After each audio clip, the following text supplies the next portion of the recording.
Hi, Christian Hine here with PunditHouse.com, and joining me today is the former governor of New Mexico and current Libertarian candidate for the President of the United States, Gary Johnson. Christian, great being with you. Thank you very much. Welcome to Charlotte. Yeah, thank you. So let's use this as an introduction to our audience about you. Mention that you were the governor of New Mexico, serving 2 terms. And even now, after 2 terms as a Republican governor in a heavily Democratic state, your approval ratings are still somewhat through the roof.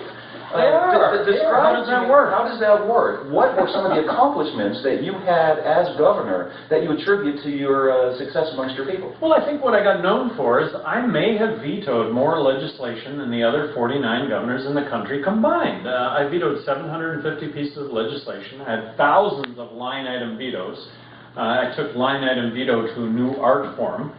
So it made a difference when it came to billions of dollars worth of spending, and it made a difference when it came to legislation that if I would have signed the legislation, in my opinion, it was just going to add time and money for you and I to have to comply with that legislation, as opposed to making you or I any safer, any more healthy.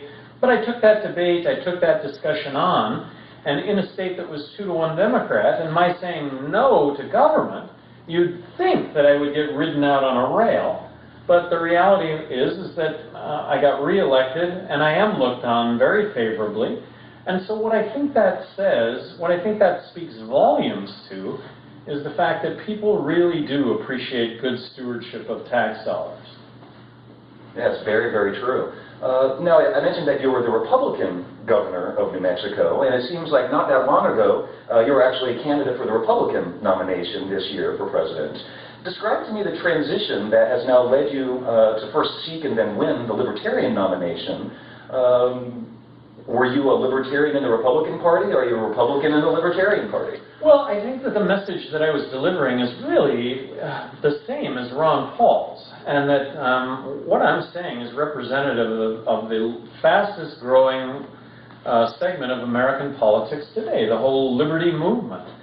And I didn't see Ron Paul winning the nomination. By his own admission, he's not going to win the nomination. And so where does that message go?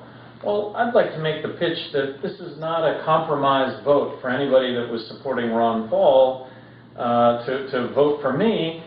And I say vote for me because coming over to the Libertarian Party, I am on the ballot in all 50 states. We do have an issue with a couple of states, but we're thinking we're going to work those out. So really, there are only going to be 3 people on the ballot in all 50 states.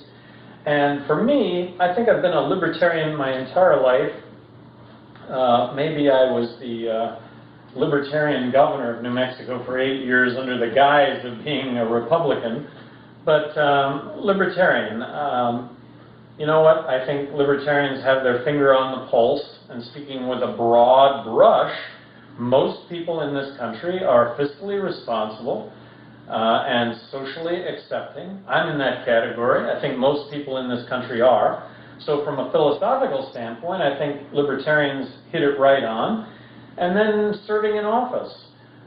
If I'm the President of the United States, as the Libertarian President of the United States, I'm going to come at Democrats hard from the left. I'm better than Obama when it comes to civil liberties. I crush Obama when it comes to dollars and cents. I crush Romney when it comes to civil liberties, and I do better than Romney when it comes to dollars and cents. And of course, I'm saying this, I think for anybody watching, to get online, Gary Johnson 2012, Google Gary Johnson. See if what I'm saying isn't true. See if what I'm saying, see if there's any question in your mind that I'm going to doggedly pursue what it is I'm talking about. And one of the things you are talking about is an issue that's very dear to my heart, and that is the fair tax. I do believe that our national tax code is nothing short of a national embarrassment.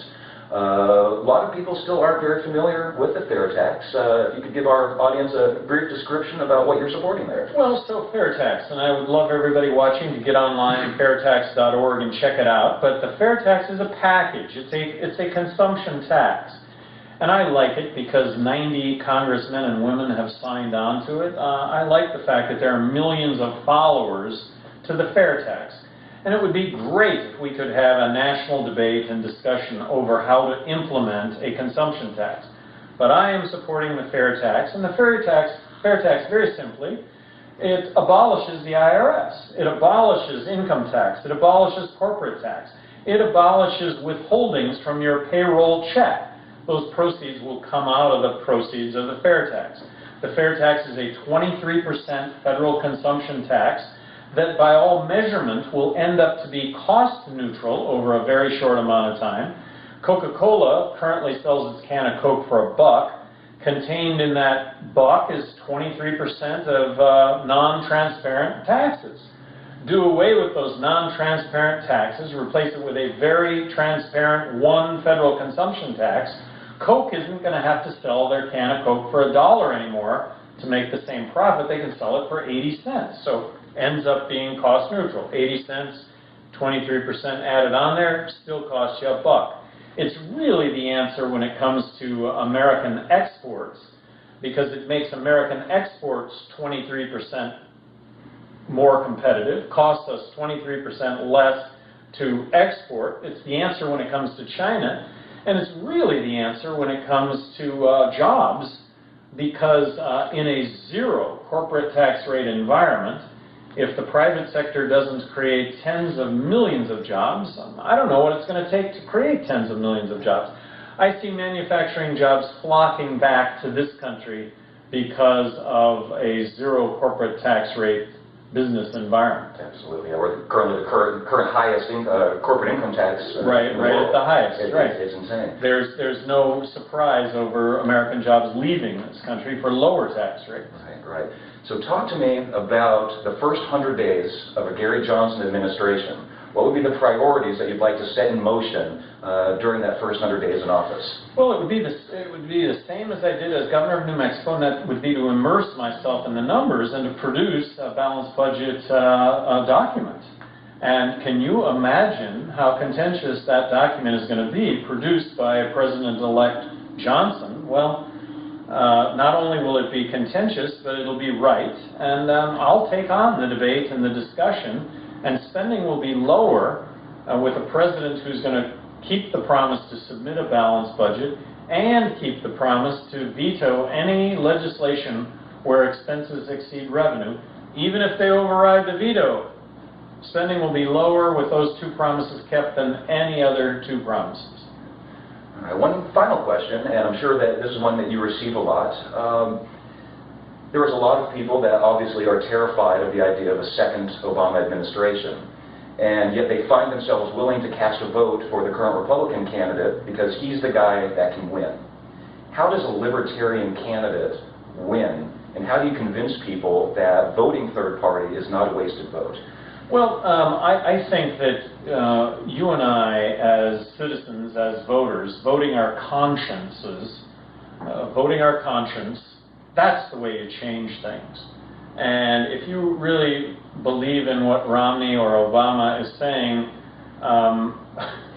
send me an email first off so I can understand what their positions are.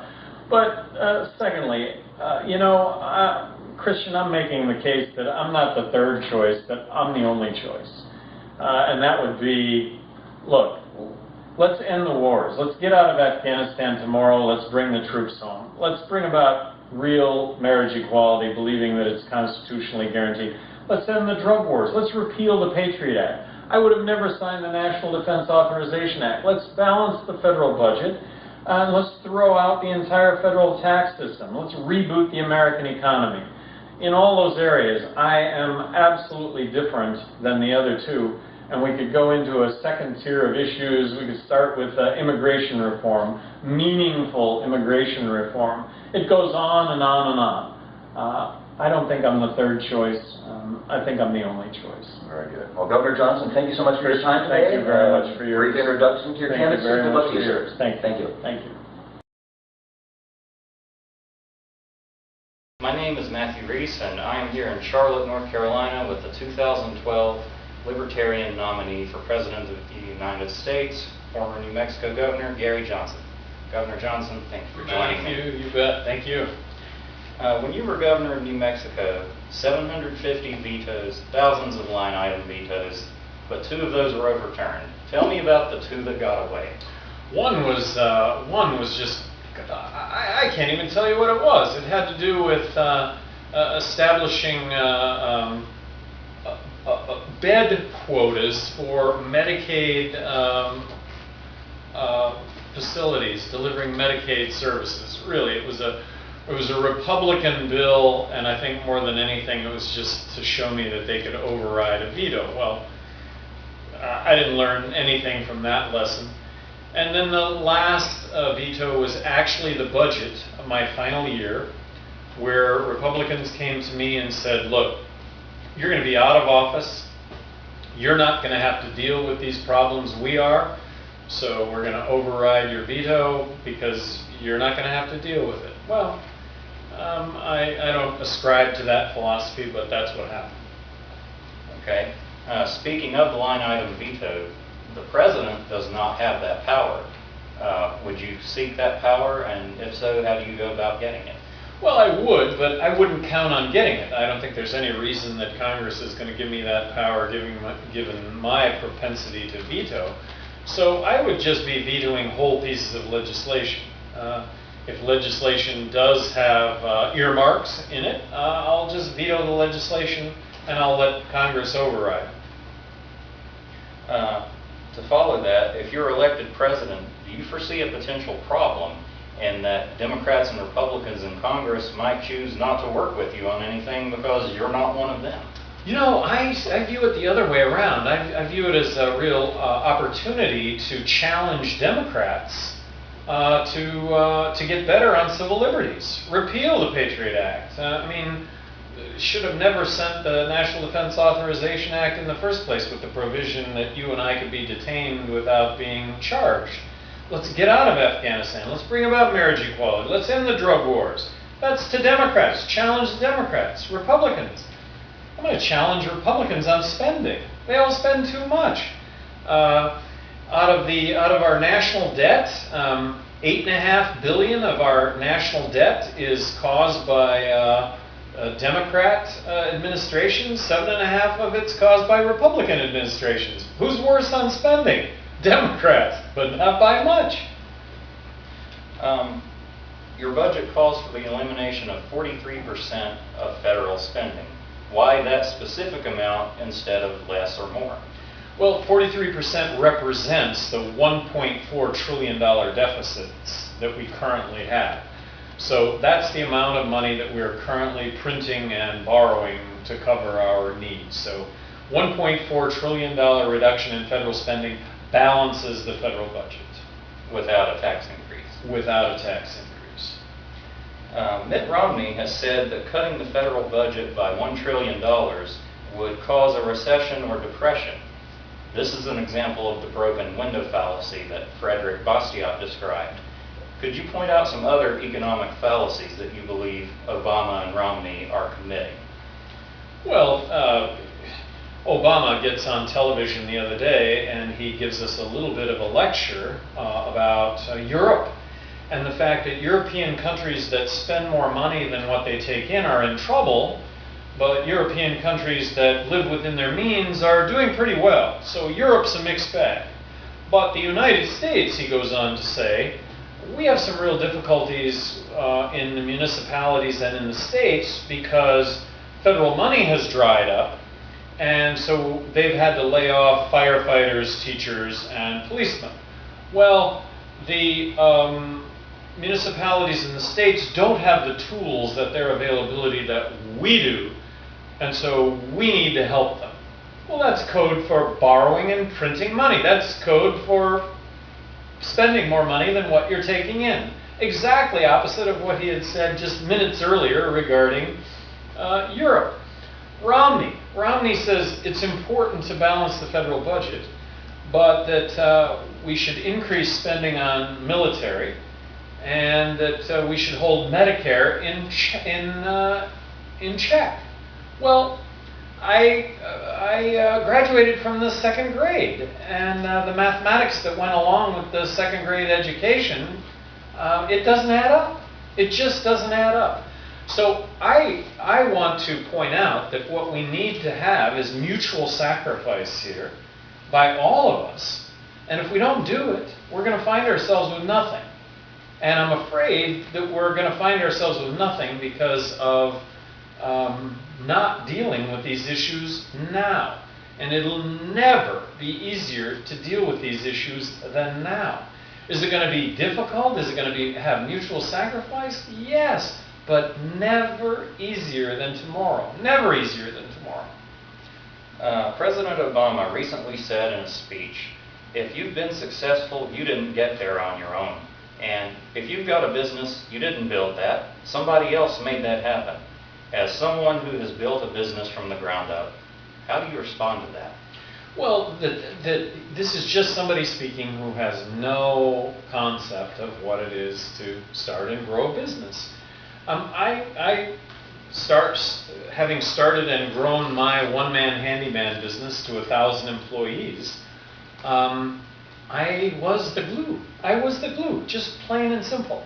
And it involved a lot of really wonderful, hard-working, dedicated people who... So back to Obama's statement, in that context, no, I could have never made it without those hard-working, dedicated, committed people, but I was the glue. They wouldn't have been in the unit if it wasn't for me. So really, overall, it's just a statement that's just a complete disconnect from reality. You're on record as a supporter of a balanced budget amendment to the U.S. Constitution, but every state except Vermont has such a provision in their state constitutions, and many of them just ignore it. So might that be a waste of time? Well, the trouble with a balanced budget amendment, and so I'm not espousing a balanced budget amendment, because what I see with a balanced budget amendment is just kicking the can down the road. We'll pass a balanced budget amendment for 12 years from now, and here's what has to happen. Well, nobody wants to pass a balanced budget that's going to happen 2 years from now. And I want to be on record as saying I support a balanced budget next year. That's what we should be embracing. Really, kick the can down the road. Don't ever deal with it. We're gonna find ourselves in the midst of a bond market collapse. And by the way, it will be a bond market collapse that causes all of this. And that's not going to be anything that the government is going to announce. 2 weeks from Thursday, there will be a monetary collapse, so go take all the money that you have and spend it all, because 2 weeks from Thursday, it won't be worth a thing. They don't do that. It just happens, and our money isn't worth anything. Do you see that arising out of some of the towns and cities, like in California, that are now declaring they are bankrupt? Well, their inability, they're going to have to deal with these issues because of balanced budgets. And I will just say that states have balanced budget amendments, but what happens with states is they always underappropriate, they always underestimate for Medicaid, and then they end up with problems that they push down the road. In New Mexico, that was something that I recognized very early on, after my first year in office. And so all those vetoes, more than anything, had to do with freeing up money that was going to have to go to pay for Medicaid, an entitlement with no cap that wasn't going to have to come back in and raise taxes, or wasn't going to have to come back in some sort of an emergency kind of a situation. I took the emergency out of funding. You have said that we should audit the Federal Reserve and curtail many of its activities. Do you think it would be bad to end the Fed immediately? No, I would sign on to abolishing the Federal Reserve. If Congress passed a bill saying abolish the Federal Reserve, Gary Johnson's signature, President of the United States, abolish the Federal Reserve. Okay. Part of your platform is rejecting the idea of bailouts. Do you come at this more from an Austrian school anti-Keynesian perspective, or a cost-benefit analysis? Well, really, just from a free market perspective, that there's an unintended consequence to everything that government does. I think everybody right now is pointing at GM as a successful bailout. I would argue that we have a mechanism for failure, and that's bankruptcy. and that if GM would have entered, General Motors would have entered into bankruptcy, that maybe it would have emerged as 9 different car companies. Maybe it would have emerged as one car company, who's to say? But I dare say that today the company would be run drastically different. It was the equity holders and the debt holders were wiped out with General Motors, and now they're back as government motors, and I just think it's a reinflated dinosaur that's going to play. We're going to see this played out again. On education, your platform includes reducing or eliminating federal involvement in education.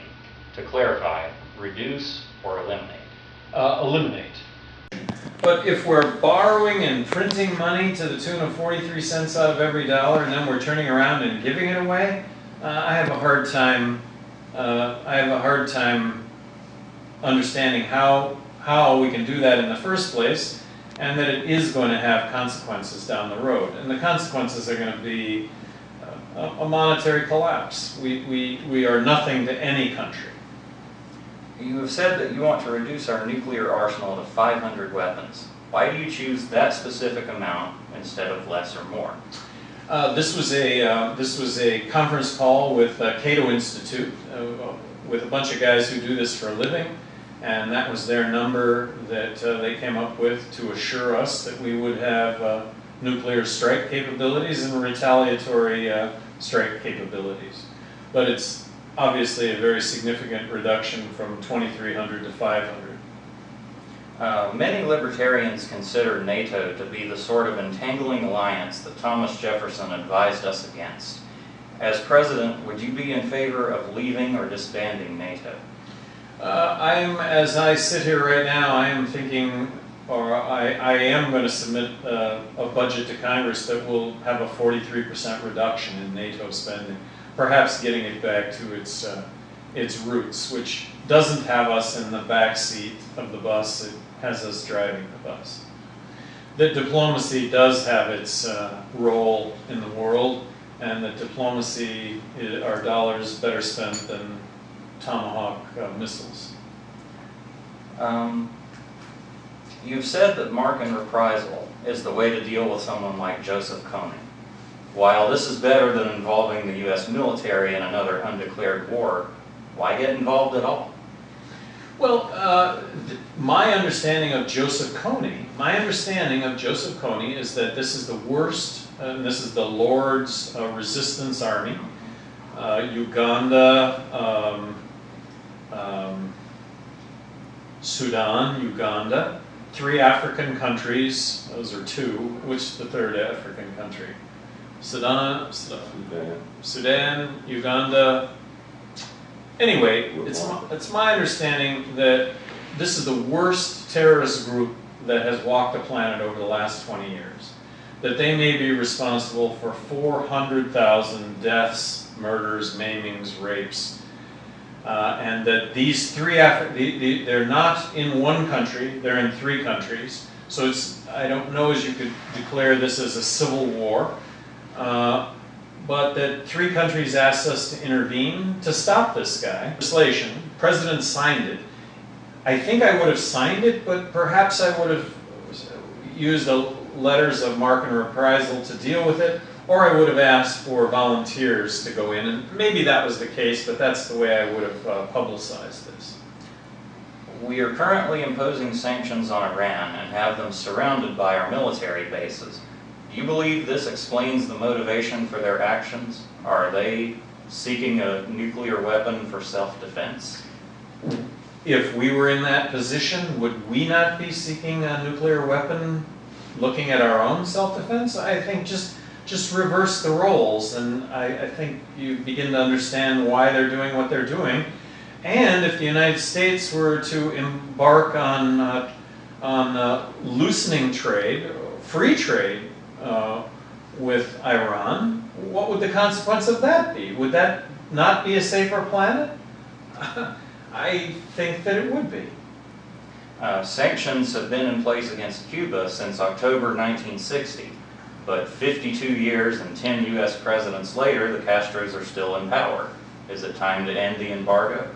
I would say that it's time to end the embargo. I would say that it's time that you and I ought to be able to get on an airplane and fly into Cuba and visit. Last question. We have to Okay. wrap it.